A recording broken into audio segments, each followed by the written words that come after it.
सारे के सारे बुज़दिल मर्द हैं। समाज के प्रति अपना दायित्व तो भूल गए। बीवी ने जरा सा धमकी क्या दी, सब बदल गए। नरोत्तम जोशी जी आ गए हैं। तो अभी आप लिखित में ये दे दीजिए, इन लोगों के चाय नाश्ते का, खाने पीने का इंतजाम आज से आप करेंगे। क्यों?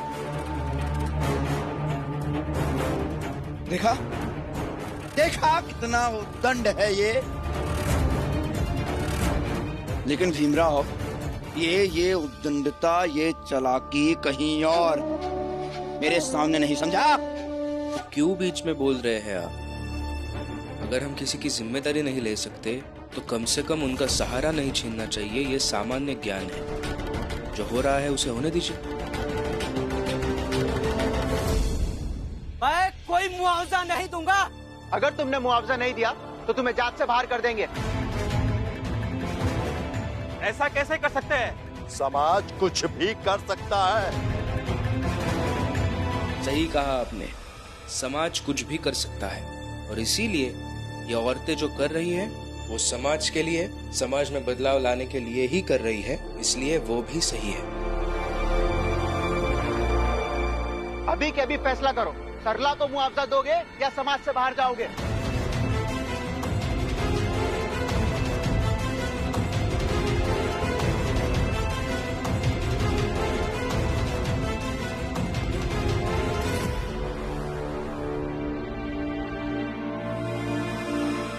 दे देते हैं मुआवजा। वैसे भी समाज से बाहर कैसे रहेंगे? हाँ, दे ही देते हैं। ठीक है, देंगे मुआवजा।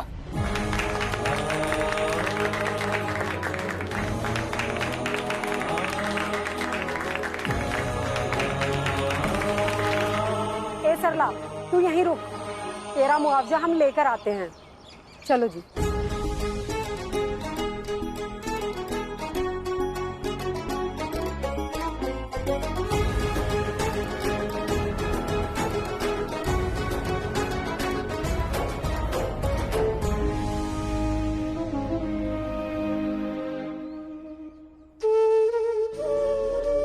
रमा, मैंने कभी नहीं सोचा था कि अब औरतों का भी कोई हक होता है। आज तुम्हारे कारण मुझे हिस्सा मिलेगा। पति और बहू तो सालों से थी, लेकिन आज व्यक्ति होने का एहसास हो रहा है। धन्यवाद रमा, धन्यवाद।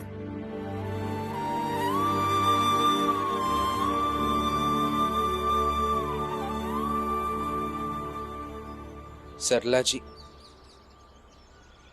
यही सबसे जरूरी होता है, खुद को एक व्यक्ति के रूप में एहसास करना।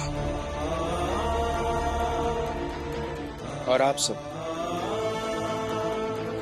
आज इनके साथ अपने अपने घर जाएंगे, लेकिन मेरी एक बात हमेशा याद रखिए, पत्नी, माँ, बहू, सास, ये सब रिश्तों के किरदार हैं। खुद को सबसे पहले एक व्यक्ति मानिए, क्योंकि एक घायल, अस्तित्वहीन व्यक्ति रिश्तों के किरदारों को कभी सफलता से नहीं निभा सकता। तो आज से हम सबसे पहले क्या है? एक औरत है, एक व्यक्ति है। हाँ, और हमारी पहचान सबसे पहले एक व्यक्ति के रूप में, क्योंकि व्यक्ति की पहचान खोकर हम अपना हक, अपना सम्मान कभी नहीं पा सकते। पहचान की लड़ाई चाहे जितने भी मुश्किल हो, उसे लड़ना ही हमारा कर्तव्य होना चाहिए, यही हमारा लक्ष्य होना चाहिए। और अगर हम इस लक्ष्य पर केंद्रित रहेंगे ना, तो हमें फिर से सड़क पर आकर कभी धरना देना नहीं बैठना होगा। हाँ रमा, हम तुम्हारी ये बात याद रखेंगे। हाँ रमा, हम तुम्हारी ये बात याद रखेंगे।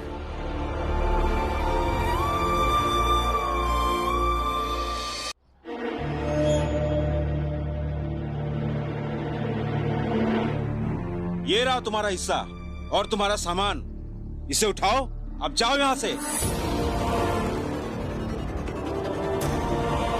अरे उठाओ और जाओ।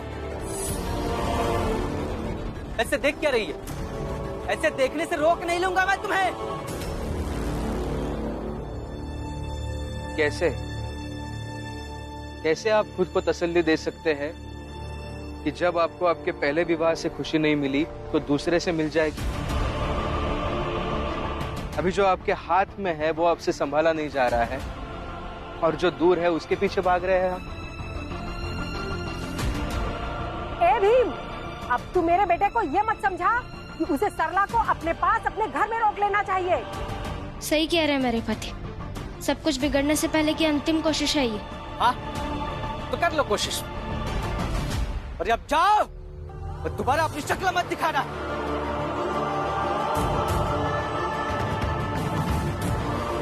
जब आप लोग मुआवजा लेने गए थे तब रमा ने समझाया था कि अपनी पहचान की लड़ाई हर हाल में लड़नी चाहिए, और अगर मेरी पहचान आप लोग से दूर जाके बनती है तो वही सही, जाऊंगी दूर।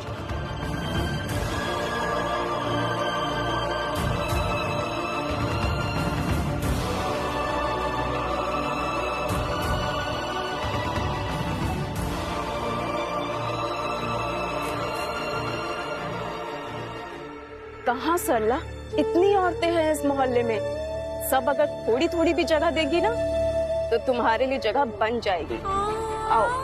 हाँ सरला, तुम कहीं नहीं जाओ, तुम यहीं रहोगी और इसी मोहल्ले में पहचान बनाओगी, ताकि इन लोगों को पता तो चले कि कैसे कोयले की तलाश में इन लोगों ने हीरा खो दिया।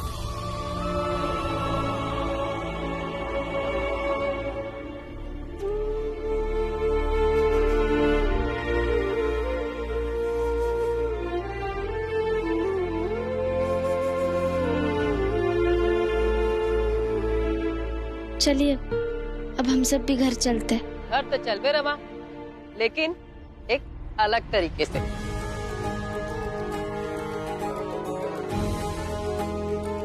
आओ।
रमा, तुम आगे आओ, हम सब मिलकर तुम्हारा सम्मान करेंगे।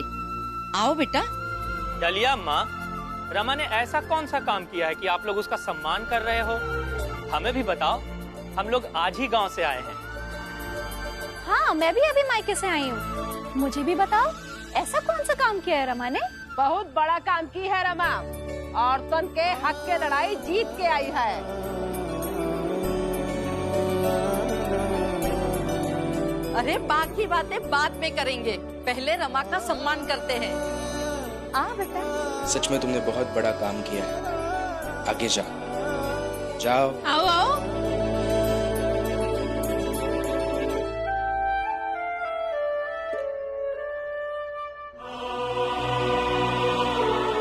रमा, बेटी इधर आ।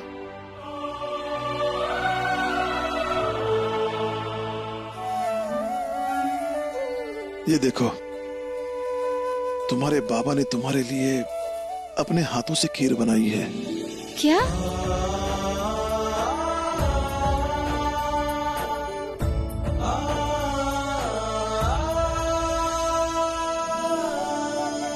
रमा, आज बहुत गर्व महसूस हो रहा है कि तुम मेरी पत्नी हो और मुझे पूरी उम्मीद है कि आने वाले वक्त में हर कोई तुम्हें याद रखेगा तुम्हारी अपनी पहचान से। रमाबाई अंबेडकर।